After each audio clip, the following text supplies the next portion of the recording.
muito mais elevada. Gostaria de salientar, de facto, aquilo que o Garcia Leandro referiu, da grande influência que na nossa sociedade tem os gabinetes de advogados, que são um dos instrumentos maiores, na minha opinião, da corrupção. Aliás, eu dizia aqui há tempos num debate que fiz interno na Associação 25 de Abril, que se tivesse poder neste país, uma das primeiras medidas que tomava era proibir qualquer serviço do Estado a assinar qualquer contrato com gabinetes de advogados. O Pesará Correia, que estava presente, disse-me: bem, lá irias chatear-te com alguns amigos teus. É verdade, é verdade. Tenho amigos que são donos de gabinetes de advogados, portanto, não tenho dúvida nenhuma que isso é um facto. Em relação à questão do Congresso, dos movimentos, nós, em termos da Associação 25 de Abril, já decidimos e estamos a organizar, provavelmente será no princípio do próximo ano, ainda no âmbito do 40º aniversário do 25 de Abril, estamos a organizar um Congresso da Cidadania. Não sabemos ainda bem que moldes é que vai ter. Estamos neste momento numa fase de discussão de que tipo de Congresso, que tipo de problemas a discutir. Não queremos que seja mais um Congresso, porque ainda para cima chama-se Congresso hoje em dia a tudo, não é? Só avançaremos se nos convencermos que vamos conseguir que deste Congresso saia alguma coisa de mais produtivo. E é evidente que estamos, já fizemos algumas iniciativas aqui nos últimos 2 ou 3 anos, de ligação a outros movimentos e já decidimos que não iremos tentar fazer uma espécie de comissão organizadora com outros movimentos. Vamos nós, a Associação 25 de Abril, será mais prático talvez, mas vamos nós organizá-lo. Agora vamos ter a certeza de que vamos tentar que a generalidade dos movimentos cívicos participem no Congresso. Porque o problema, falou aí nos intervenientes, no Congresso das Oposições, a primeira grande questão que nós levantamos é como convencer as oposições a organizar um Congresso. E nós sabemos que, se neste momento formos, nomeadamente aos partidos políticos, que não é possível. Não é possível pô-los a falar uns com os outros. Cada um acha que tem o monopólio da verdade e, portanto, querem logo tirar conclusões antes de começar a organizar, porque é outra coisa que nós temos muito o hábito, é que quando se organiza qualquer coisa, um congresso ou qualquer coisa, as organizações, as decisões normalmente estão previamente tiradas. E nós, para esse peditório, não damos. Em termos da Associação 25 de Abril, não damos para peditórios desse tipo. Aliás, isso tem que ver também quando, na pré-conspiração que nos levou ao 25 de Abril, quando surgiu o Congresso dos Combatentes, que se realizou no Porto no dia 1 a 3 de junho de 73, também já estava previamente definido qual as conclusões, que a conclusão ia ser que o problema da guerra colonial era um problema militar e, portanto, havia de fazer um reforço do esforço militar, etc, etc, etc. E houve um grupo de militares que se mobilizou para ir lá defender a solução contrária. Fomos proibidos de participar no Congresso, o que nos levou à primeira ação, que eu considero uma ação precursora do que veio a ser o movimento dos capitães, depois, que foi a recolha de assinaturas, que era proibido na altura, era uma ação disciplinada, e não sei das Forças Armadas sabemos o peso que isso tem, de recolha de assinaturas com uma pequenina declaração que era só declaramos, os abaixo-assinados declaram não ter nada a ver com as conclusões que vierem a ser tiradas no Congresso dos Combatentes. e ao recolher por cima de 400 assinaturas oficiais, esvaziou-se por completo o Congresso. Porque, de facto, eles falaram durante 3 dias, mas havia 400 oficiais que tinham dito previamente: nós não temos nada a ver com o que aí vier a ser concluído. E esvaziou-se o Congresso. Portanto, nós temos o movimento de não à Troika, que o Lázaro Rodrigues referiu, tem vindo a fazer um esforço, mas tem tido muitas dificuldades noutras adesões. Neste momento, eu penso que mais do que o memorando da Troika está na ordem do dia é o Tratado Orçamental, porque esse, em grande medida, substituiu a questão do memorando da Troika, e é evidente que vamos ter que lançar a palavra de ordem de que o Tratado Orçamental vai ter que ser redefinido, não pode continuar, porque aquilo são umas granhetas que aceitaram pôr-nos, amarrar-nos para um futuro bastante longínquo. E nós temos que dizer, somos aqueles que, como eu, somos independentes partidariamente, temos que dizer aos nossos amigos do Partido Socialista que provavelmente vão ser o partido, se isto continuar, se eles tiverem algum juízo, vão ser o partido que vai ter o poder dentro de algum tempo, de que tem que denunciar o Tratado Orçamental, e numa perspectiva que faz-me lembrar quando eu estava na guerra colonial e nós discutíamos o problema da guerra e começávamos a discutir entre nós que o problema era um problema político e não era um problema militar. Aliás, as guerras são sempre problemas políticos. Não há forças armadas em nenhum sítio do mundo que declarem guerras a outras.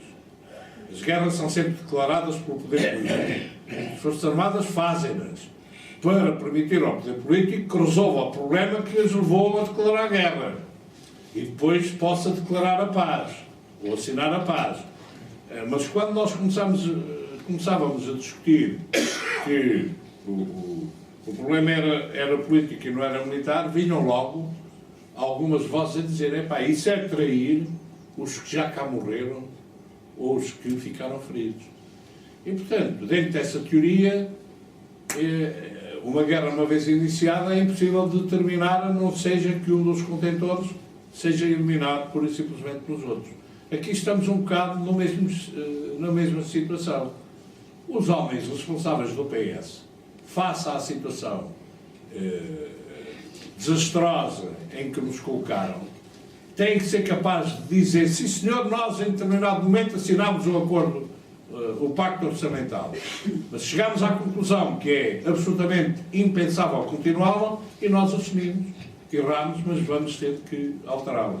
Se assim não for, vai continuar tudo na mesma, podem mudar as moscas, mas a trampa continua. Portanto, é de facto uma das coisas com que estamos confrontados. Mas neste aspecto, em termos de continuação ou de alguma movimentação, nós, na Associação 25 de Abril, estamos a tentar convergir e a tentar estabelecer ligações com outros movimentos. Vamos ver o que é que se consegue. É evidente que depois foram referidas aqui várias coisas, uma das coisas, pronto, salientados alguns aspectos, esta espantosa afirmação, porque depois fazem as afirmações e todos os dias de manhã devem fazer a barba, principalmente os homens, e as mulheres arranjar o cabelo à frente do espelho e não se envergonham das afirmações que fizeram e continuam a olhar para a cara própria, não é? Isto de que gastámos mais do que podíamos, de que não podemos rever os contratos que assinámos com as PPPs, etc., mas podemos rever os contratos que assinámos com reformados. E podemos continuar a roubar, que é o termo, permanentemente os reformados e os trabalhadores. os grandes interesses, onde se podia ir buscar dinheiro. Nós não podemos, quer dizer, as vendas miseráveis para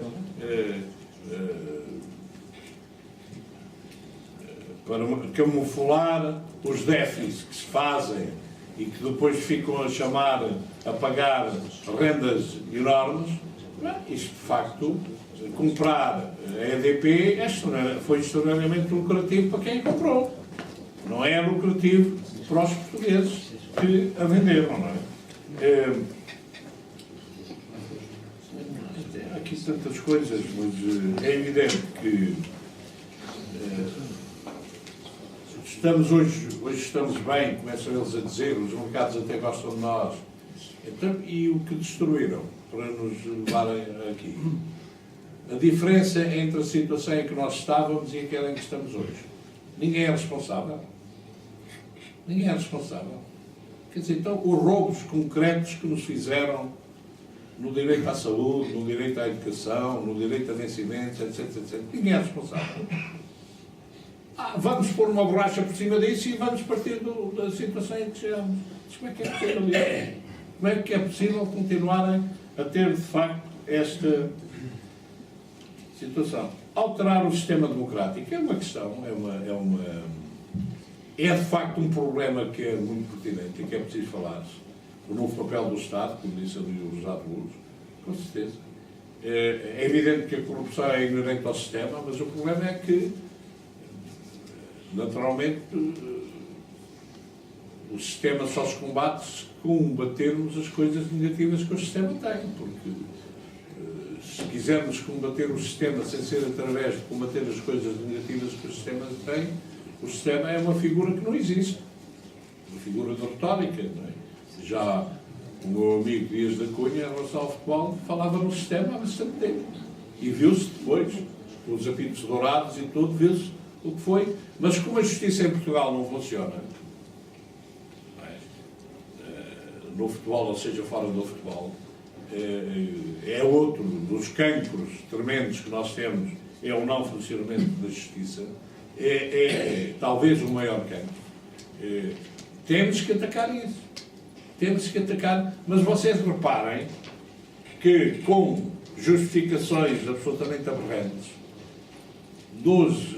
parece que, pelo menos foram os números que um amigo meu advogado me dizia há dias, dos 200 tribunais que temos no país, vamos ficar reduzidos a 30 e poucos. Como é que a justiça pode funcionar com 30 e poucos tribunais? Mas é que é evidente que quem faz isto está interessado em que a justiça não funcione. Portanto, não fazem isto, eu ando a dizer há muito tempo, e é outra coisa que enfim,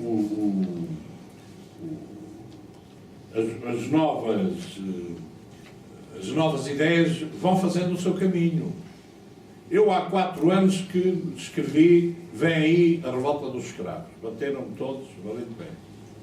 Depois, há 2 anos, que disse que e filou há 2 anos, não é?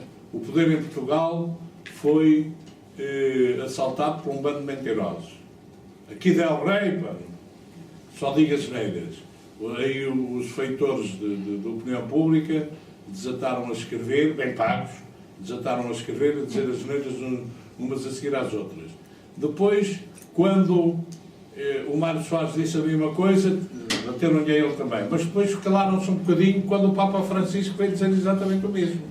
E eu, aliás, costumava dizer, comecei a estar bem acompanhado, não é? Portanto, as costas estão a afogar.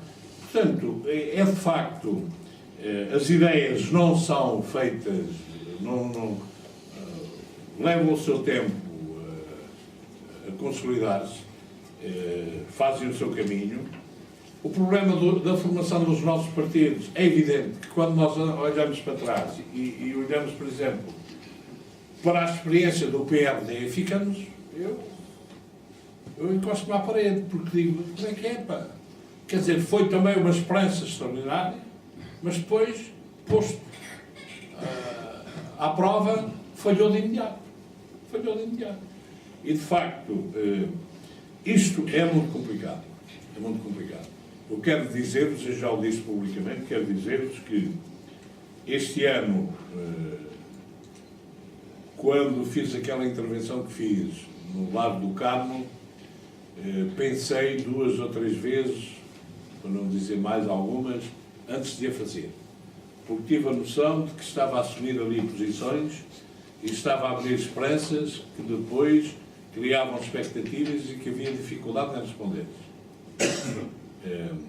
E tem-se visto isso, de facto, resultou bastante. Agora, nós, em termos de militares de Abril e na Associação 25 de Abril, nós não desistimos, continuamos na luta. Mas não é fácil, não é fácil, não é fácil.